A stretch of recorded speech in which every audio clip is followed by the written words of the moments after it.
കേട്ടല്ലോ. വളരെ കാലം മുൻപ് മനോഹരവും സമൃദ്ധവുമായ മധുര നഗരത്തിൽ ഉഗ്രസേനൻ രാജാവിൻ്റെ മകനായ കംസൻ എന്ന ക്രൂരനും ദുഷ്ടനുമായ ഒരു രാജാവ് ജീവിച്ചിരുന്നു. അവൻ്റെ കഠിനമായ നിയമങ്ങളും ക്രൂരമായ പെരുമാറ്റവും കാരണം രാജ്യത്തിലെ എല്ലാവരും അവനെ ഭയപ്പെട്ടു. കംസനു ദേവകി എന്നു പേരുള്ള ഒരു സഹോദരി ഉണ്ടായിരുന്നു. കംസന് സഹോദരി വളരെ പ്രിയപ്പെട്ടവളായിരുന്നു. തൻ്റെ സഹോദരിയെ സ്നേഹിക്കുന്നുണ്ടെങ്കിലും അവൻ തൻ്റെ അധികാരം സംരക്ഷിക്കാൻ എന്തും ചെയ്യുന്ന അത്യാഗ്രഹിയായ രാജാവായിരുന്നു. ദേവകി ദയയുള്ളവനും നല്ലവനുമായ വസുദേവർ എന്ന രാജകുമാരനെ വിവാഹം കഴിച്ചു. ദേവകിയുടെ കല്യാണം കഴിഞ്ഞ് വിവാഹ ഘോഷയാത്ര നടക്കുമ്പോൾ ആകാശത്തു നിന്ന് ഒരു അശരീരി കൊട്ടാരത്തിൽ മുഴങ്ങി, കംസ, ദേവകിയുടെ 8ാമത്തെ പുത്രൻ നിന്നെ വധിക്കും. പ്രവചനം കംസനെ ഞെട്ടിച്ചു. തൻ്റെ സിംഹാസനവും ജീവനും നഷ്ടപ്പെടുമെന്ന ചിന്തയിൽ അവൻ ഭയന്നു. ക്രോധത്തിലും ഭയത്തിലും അവൻ ദേവകിയെ പിടികൂടി അവളെ ഉപദ്രവിക്കുവാൻ ഒരുങ്ങി. പക്ഷേ അവളുടെ ജീവൻ രക്ഷിക്കാൻ വസുദേവൻ അവനോട് അപേക്ഷിച്ചു.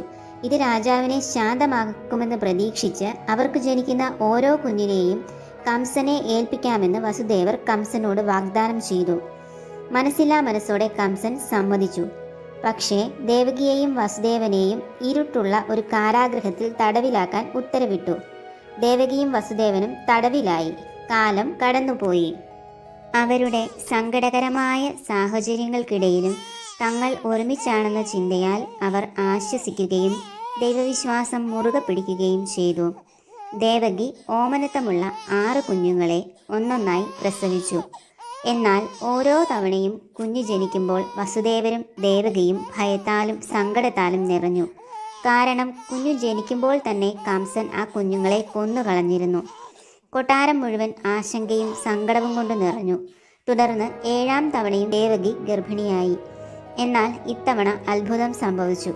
ഗർഭസ്ഥ ശിശു ദേവകിയുടെ ഗർഭപാത്രത്തിൽ നിന്ന് ഗോകുലത്തിൽ സുരക്ഷിതമായി താമസിച്ചിരുന്ന വസുദേവന്റെ മറ്റൊരു ഭാര്യയായ രോഹിണിയിലേക്ക് മാറ്റപ്പെട്ടു. അതാണ് കൃഷ്ണന്റെ ജ്യേഷ്ഠനായ ബലരാമൻ.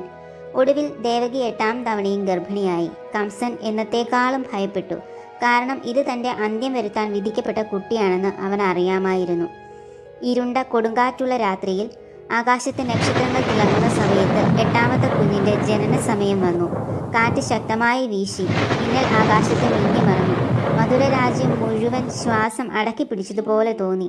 ദേവകിയെയും വസുദേവനെയും തടവിലാക്കിയ കാരാഗൃഹത്തിൽ പെട്ടെന്നൊരു ദിവ്യപ്രകാശം നിറഞ്ഞു. ഭഗവാൻ മഹാവിഷ്ണു അവർക്ക് മുന്നിൽ പ്രത്യക്ഷപ്പെട്ടു. താൻ തന്നെ അവരുടെ മകനായി ജനിക്കുകയാണെന്നും കുഞ്ഞിനെ ഗോകുലത്തിൽ നന്ദഗോപരുടെയും യശോദയുടെയും അടുത്തെത്തിച്ച് അവരുടെ പെൺകുട്ടിയെ തിരികെ കൊണ്ടുവരണമെന്നും അറിയിച്ചു.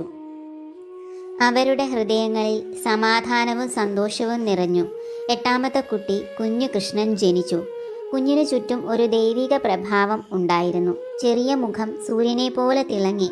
കുഞ്ഞു ജനിച്ച നിമിഷം വസുദേവനെ ബന്ധിച്ച എല്ലാ ചങ്ങലകളും പൊട്ടി.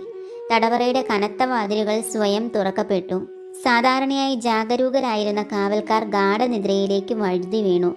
തൻ്റെ കുഞ്ഞിനെ രക്ഷിക്കാൻ സമയമായി എന്ന് മനസ്സിലാക്കിയ വസുദേവർ ഒരു മൃദുവായ തുണിയിൽ പൊതിഞ്ഞ് ചെറിയ കുട്ടയിൽ കിടത്തി കാരാഗൃഹത്തിന് പുറത്തേക്കിറങ്ങി. മഴയും കൊടുങ്കാറ്റും അപ്പോഴും ഉണ്ടായിരുന്നു. അങ്ങനെ വസുദേവർ കൃഷ്ണനെയും എടുത്ത് നടന്നു. യമുനാ നദിയുടെ അടുത്തെത്തിയപ്പോൾ നദി നിറഞ്ഞൊഴുകുന്നു. കുഞ്ഞുമായി നദിയിൽ കാലെടുത്ത് വെച്ചപ്പോൾ അത്ഭുതമെന്നോണം നദിയിലെ ജലം പിരിഞ്ഞു. അവർക്ക് നടക്കാൻ സുരക്ഷിതമായ പാത സൃഷ്ടിച്ചു. അവർക്ക് ആദിശേഷൻ എന്ന പാമ്പ് അകമ്പടി സേവിച്ചു. അതിൻ്റെ ഭീമാകാരമായ ഫണം അവരെ മഴയിൽ നിന്നും സംരക്ഷിച്ചു.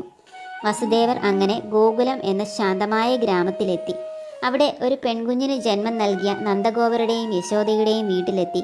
കുഞ്ഞു കൃഷ്ണനെ യശോദയുടെ അരികിൽ കിടത്തി അവരുടെ പെൺകുഞ്ഞിനെ എടുത്ത് കൊട്ടയിൽ വെച്ച് തിരികെ പോന്നു. അങ്ങനെ വസുദേവർ തിരികെ കാരാഗൃഹത്തിൽ എത്തിച്ചേർന്നതോടെ എല്ലാം പഴയ പോലെയായി. കുഞ്ഞു ജനിച്ചതറിഞ്ഞ് കംസൻ ഓടിയെത്തി. അത് പെൺകുഞ്ഞാണെന്ന് കണ്ടിട്ടും കംസൻ കുഞ്ഞിനെ എടുത്തെറിഞ്ഞു കൊല്ലാൻ ശ്രമിക്കവേ കുഞ്ഞു കൈവഴുതി മുകളിലേക്കുയർന്ന് ദുർഗാദേവിയായി മാറി. കുഞ്ഞുങ്ങളെ കൊല്ലുന്നതുവഴി കംസൻ തൻ്റെ പാപം ഇരട്ടിപ്പിച്ചു എന്നും അവനെ കൊല്ലാനുള്ളവൻ ഗോകുലത്തിൽ സുഖമായിരിക്കുന്നുവെന്നും ദേവി അവനോട് പറഞ്ഞു. അങ്ങനെ ആ പ്രവചനം സത്യമായി. കൃഷ്ണൻ ഗോകുലത്തിൽ സുരക്ഷിതനായിരുന്നു. നന്ദഗോപരുടെയും യശോദയുടെയും സ്നേഹനിർഭരമായ പരിചരണത്തിൽ വളർന്നു. ലോകത്തിന് നീതിയും സമാധാനവും കൊണ്ടുവരാനുള്ള തൻ്റെ വിധി നിറവേറ്റുന്ന ദിവസത്തിനായി കാത്തിരുന്നു. കൃഷ്ണഭഗവാന്റെ ജനനം ജന്മാഷ്ടമിയായി നാം ആഘോഷിക്കുന്നു. ഭഗവാൻ ലോകത്തിലേക്ക് കൊണ്ടുവന്ന അത്ഭുതങ്ങളെയും സ്നേഹത്തെയും ഓർത്ത് പ്രത്യാശ, ധൈര്യം, തിന്മയുടെ മേൽ നന്മയുടെ ശക്തി എന്നിവയെക്കുറിച്ച് അദ്ദേഹത്തിൻ്റെ കഥ നമ്മെ പഠിപ്പിക്കുന്നു. എത്ര ഇരുണ്ട സമയമാണെങ്കിലും നന്മയും സ്നേഹവും എല്ലായ്പ്പോഴും ജയിക്കുമെന്ന് നമ്മെ ഓർമ്മിപ്പിക്കുന്നു. Thank you. Subscribe.